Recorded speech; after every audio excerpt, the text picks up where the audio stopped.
And so look, these actions are in addition to other progress we were making to lower costs for American families, holding corporations accountable, and grow our economy from the bottom up and the middle out, not just the top down.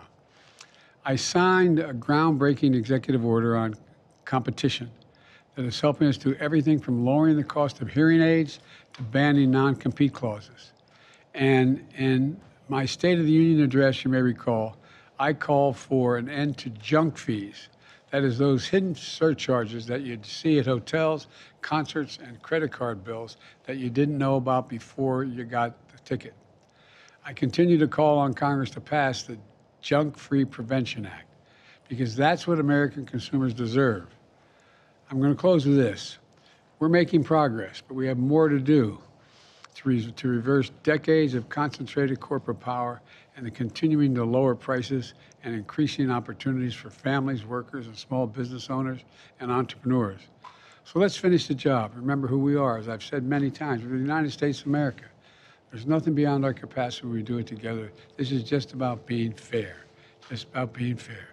God bless you all. May God protect our troops. Thank you.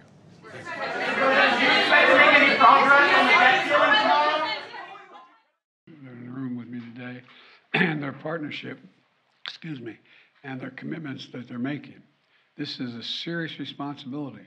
We have to get it right, and there's enormous potential upside as well.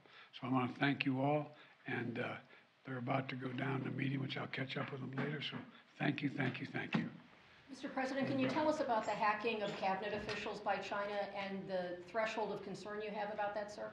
You ready? Yes. How we get these guys down?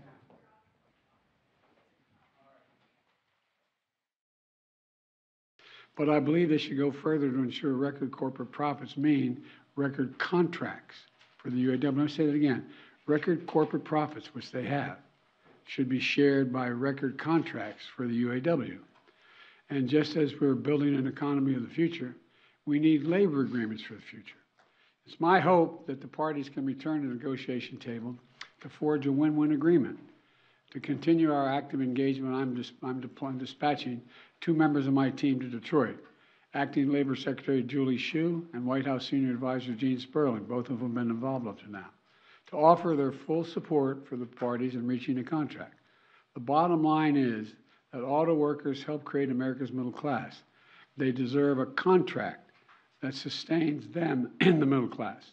So thank you very much. That's all I'm going to say. Thank you. Mr. President, at what point would you get directly involved in the negotiations? Should Hunter get a pardon, Mr. President?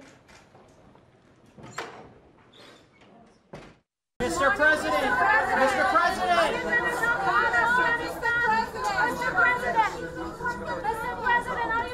about Afghanistan? Are you going to talk about women's rights in Afghanistan? Mr. President, are you going to talk about women's rights in Afghanistan? We'll be waiting, Mr. President.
Mr. President, how important is this visit? Mr. President, how important is this visit? President Zelensky,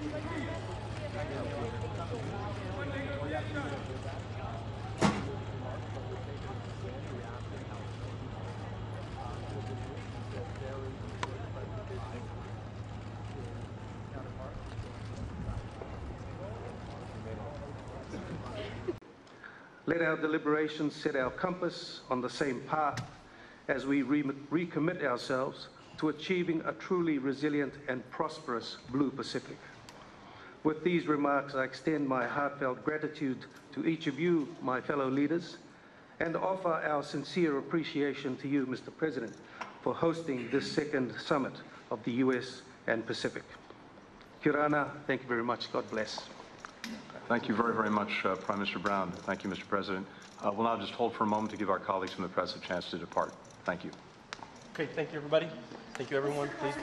Thank you. Thank you, everyone. Thank you, everyone. Please, let's move this way, please, everyone. We have to move out, so everyone, please, thank you very much. Thank you very much, everyone. Thank you very much, everyone. Have a good, thank you, everyone. Please move out. Ryan, let's move. Stills, move up this way, Stills. Watch out. Come this way. Thank you. Thank you.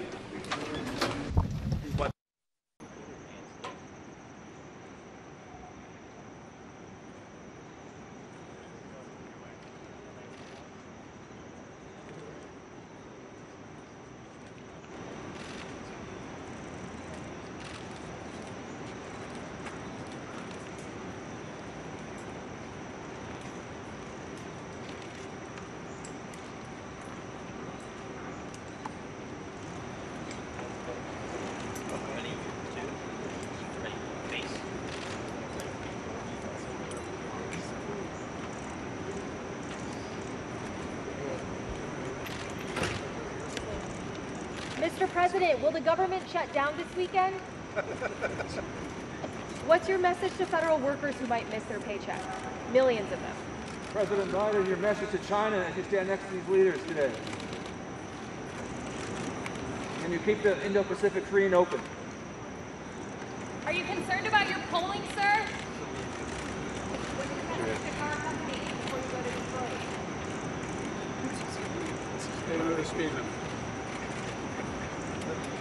Mr. President, why are you joining the picket line?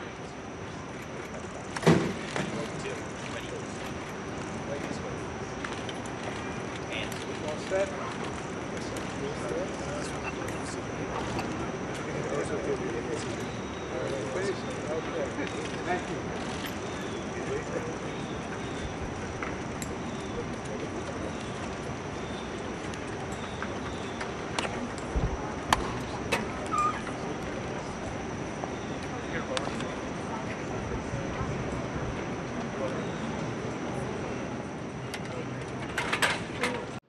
Let there be no doubt, the United States has Israel's back.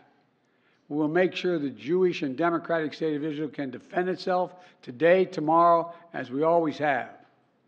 It's as simple as that. These atrocities have been sickening. We're with Israel. Let's make no mistake. Thank you. Mr. President, what was your reaction?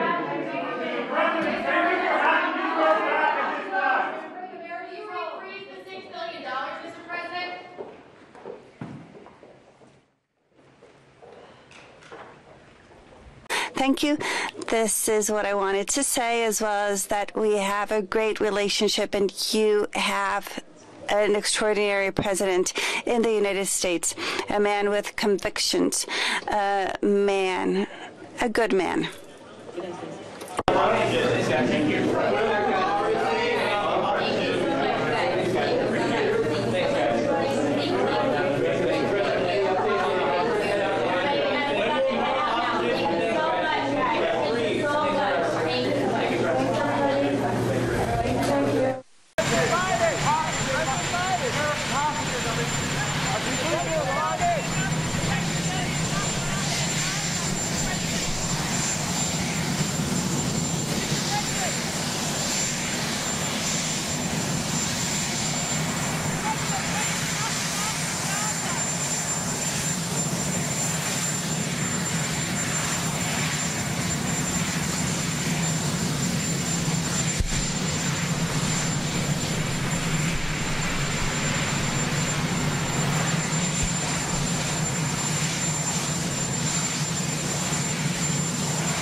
What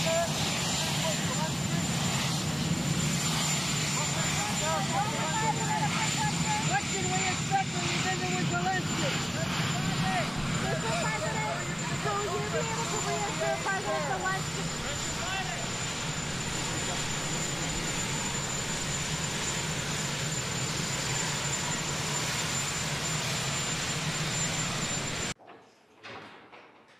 Hey, buddy, how are you?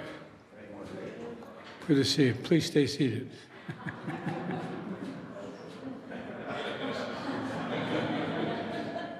Pretty good, huh? Well, look, hello, everybody. It's great to be here with so many members of our National Infrastructure Advisory Council. Excuse me. But 2 years ago, I signed a law, once in a generation investment in our nation's infrastructure, and to fix our roads, railroads, bridges, ports, airports, remove every single lead pipe in the country, and extend high-speed internet, advanced clean energy, and modernize the electric grid, energy grid. Already, we've announced over 40,000 projects in 4,500 communities all across our country. And when folks see these big projects in their hometowns, when they see the cranes up in the air and the shovels in the ground, I really think, coming from an area that got shut down up in Scranton, Pennsylvania, and then steel mill in Claremont, Delaware, I think it brings them hope.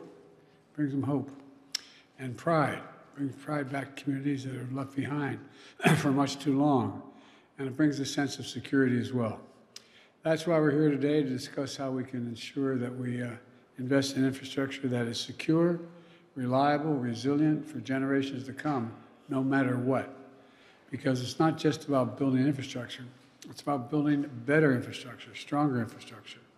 Infrastructure can withstand 21st century challenges, from climate change to cyber attacks to natural disasters to foreign threats and so much more. So what does all this mean? It means that when a hurricane hits, power is back on within hours instead of days or weeks. It means when a storm water surge, people don't lose access to clean water. It means when any disaster strikes, families can still text, call, and email to get help for the loved ones, to see if they're okay. And look, it also means that when cyber actors try to hack pipelines, ports, grids, networks, they're detected and removed before they disrupt essential services. A lot of work. And that's why last year I asked this council to ensure that resilience is built into all of our infrastructure projects, including critical sections like energy, communications, transportation, and healthcare. Together, you delivered especially on the key challenges. One, strengthening our water infrastructure. Two, boosting our resilience and expand our use of electricity as we expand our use of electricity across the economy. Today, I'm looking forward to hearing about new projects this council will pursue in the coming years as well.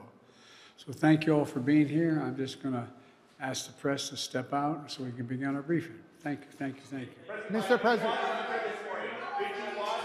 Mr. President, should your son have defied the subpoena? Did you watch? Did you watch this morning? Mr. President.